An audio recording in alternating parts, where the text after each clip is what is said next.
Is the return of the Elite Alpha Trooper XD going to make the pump-action Retaliator obsolete?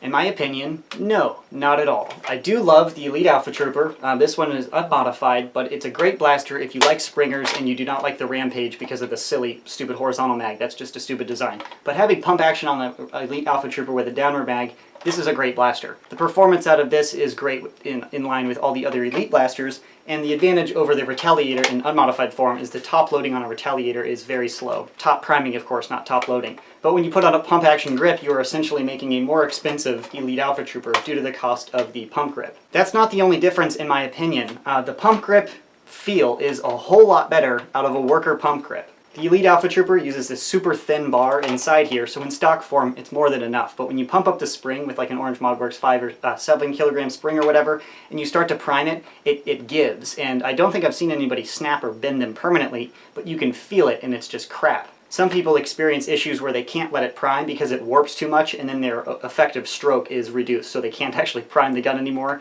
which kind of sucks. But even if it's functional, you still have that give and it feels sloppy. But with the Retaliator, you have these relatively thick bars.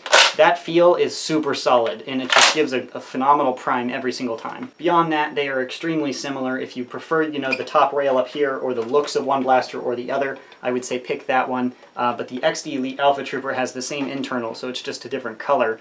I don't believe it's going to make the pump action Retaliator obsolete because this still feels a whole lot better. Personally, if I didn't have a Strife for whatever reason, I don't like batteries or an EMP hit my Nerf gear, I would definitely pick a pump action Retaliator over an Elite Alpha Trooper any day. When it comes down to it, you're not going to feel a difference unless you use a worker pump kit. If you're trying to compare the Elite Alpha Trooper to an unmodified Retaliator, just because of the top feeder, I would definitely pick the Elite Alpha Trooper. Pump action is faster, slam fire is great. This does not have slam fire, so that's a deal breaker for you. Go for the Elite Alpha Trooper, obviously. I personally don't use slam fire because it's extremely inaccurate. Will it make it obsolete? No, not in my opinion, but that is just my opinion. So that's a little vlog to point out the biggest difference, which is the feel, of course, the firmness of this grip over the Alpha Trooper. But it is cool that the XD Elite Alpha Trooper is out. When it's in the States, I don't want to overpay to import one, but when it hits the States, I'll probably be reviewing one. That's the little vlog. Thanks for watching.